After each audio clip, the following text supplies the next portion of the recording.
सासू माँ, फिर मुझे बच्चा पैदा करने की जरूरत ही क्या थी। ना जाने मम्मी जी समझती क्यों नहीं है। कभी भी मुझे मेरे बेटे के लिए कुछ करने ही नहीं देती। अपने 1 महीने के बेटे को सुलाते सुलाते शालिनी सोचने लगी। मुन्ना भी उसी के ऊपर लेटकर खेलते खेलते सो गया था। आज जब अपने बच्चे के साथ उसके मस्ती भरे पलों को जीने का वक्त आया था, तो सासू माँ के व्यवहार ने उसका दिल बुझा दिया। सोते सोते शालिनी के बेटे ने अपना हाथ शालिनी के दिल पर रखा। जैसे ही बेटे के हाथ के स्पर्श का उसे एहसास हुआ, तभी शालिनी ने फैसला कर लिया कि अब बहुत हुआ। उसका भी बच्चा है, उसके भी अरमान है। मैं भी अपने बेटे के सभी अरमान पूरे करूंगी। आज तो मैं अपनी बात सबके सामने जरूर रखूंगी। शालिनी ने उठने की सोची तो देखा मुन्ना नींद में मुस्कुरा रहा था। बहुत सुकून की नींद सो रहा था। माँ के स्पर्श का एहसास था जो मुन्ना भी गहरी नींद में सो रहा था और अपने सपने देखकर मुस्कुरा रहा था। बेटे को देखकर शालिनी मुस्कुराई और फिर धीरे से उसे एक तरफ सुलाकर बाहर आ गई, जहां उसके सास ससुर, जेठ जेठानी और पति भी बैठे थे। मम्मी जी, मुझे अपने बेटे के नामकरण पर एक आयोजन करना है। मैं और केशव चाहते हैं कि हमारे बेटे का नामकरण संस्कार अच्छे से हो। बहू, तुमने फिर वही जिद शुरू कर दी। मैंने तुमसे कहा था ना कि कोई जरूरत नहीं है घर में बार बार बड़ा फंक्शन करने की। जब बड़ी बहू का बेटा हुआ था तब हमने बड़ा फंक्शन किया ही था। अब हम फिर से इतना बड़ा फंक्शन करेंगे तो लोग बात बनाएंगे कि बार बार फंक्शन कर रहे हैं, और ना ही इतना खर्चा बार बार किया जाता है। पंडित जी जाकर हवन कर देंगे बस। हम घर के लोग ही इतने हैं कि फंक्शन से कम नहीं लगता। मम्मी जी, जब जेठानी जी के बेटे का फंक्शन हुआ था उस समय मैं और मेरा बेटा यहाँ नहीं थे, और जेठानी जी के बेटे के फंक्शन से मेरे बेटे के फंक्शन का क्या मतलब। बहू, तुम भूल रही हो कि दोनों बच्चे एक ही घर के हैं। यह मेरा तुम्हारा क्या लगा रखा है तुमने। फंक्शन करने वाले तब भी हम ही थे और अब भी हम ही हैं। मम्मी जी, आप बार बार जेठानी जी के बेटे को बीच में क्यों लाती हैं। भले ही दोनों आपके पोते हों, लेकिन हमारा तो यही बच्चा है ना। इसी ने हमें माता पिता बनाया है।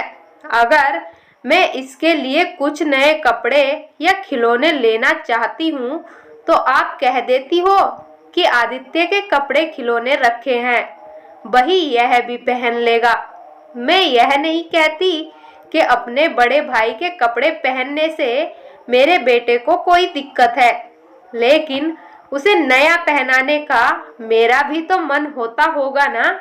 और फिर इतने सालों से रखे हुए कपड़े कितने खराब हो गए हैं, खिलौने भी टूट गए हैं। अगर बच्चे के लिए कुछ नया सामान आ जाएगा तो इसमें क्या परेशानी है आपको। बहू, जब सब सामान हमने संभाल कर रखा है तो नया सामान खरीदने की क्या जरूरत है। इतनी जगह कहाँ है घर में, कहाँ रखा जाएगा इतना सामान। मम्मी जी, मैंने नहीं कहा था कि आप लोग वह सब सामान संभाल कर रखो। अगर सब कुछ आपको जेठानी जी के बच्चे के लिए ही करना था तो हमें अपना बच्चा पैदा करने के लिए कहने की क्या जरूरत थी। एक बच्चा घर में था तो सही, क्या जरूरत थी दूसरे बच्चे की। और हाँ, आपने कहा बच्चा पूरे घर का है, मेरा या जेठानी जी का नहीं, तो ठीक है। जेठानी जी का बच्चा मुझे माँ और केशव को पापा कह लेता। बेकार में मैंने 9 महीने अपने बेटे को अपनी कोख में रखा और इतने दर्द सहे। आपसे समझौता करते करते मैं थक गई हूँ। कैसी बात कर रही हो तुम शालिनी? मेरा बच्चा सिर्फ मुझे माँ कहेगा, तुम्हें वह माँ कैसे कह सकता है? यह कहते हुए जेठानी जी ने अपने बेटे को खींचकर अपनी गोद में बैठा लिया।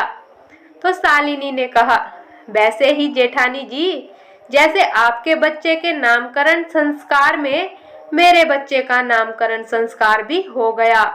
आपके बच्चे के कपड़े मेरे बच्चे के हो गए, आपके बच्चे के खिलौने मेरे बच्चे के हो गए, वैसे ही वह मुझे भी आपकी तरह माँ ही कहेगा।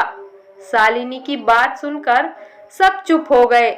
किसी के पास बोलने को कुछ था ही नहीं। मम्मी, शालिनी बिल्कुल सही कह रही है। भैया भाभी का बेटा हुआ था तो उस समय हमने खूब शौक किए थे और खुश होकर उसका नामकरण संस्कार भी किया था। अब मेरे बच्चे की बारी आई तो सब क्यों पीछे हट रहे हैं? अगर आपको इतनी ही दिक्कत है तो फिर ठीक है, फिर अपने बेटे के लिए जो करना है वह मैं खुद ही कर लूंगा, मुझे किसी की जरूरत नहीं है। शालिनी के तर्क से केशव के अंदर भी बोलने की हिम्मत आ गई थी। अब तो सासू माँ कुछ बोल ही नहीं सकती थी।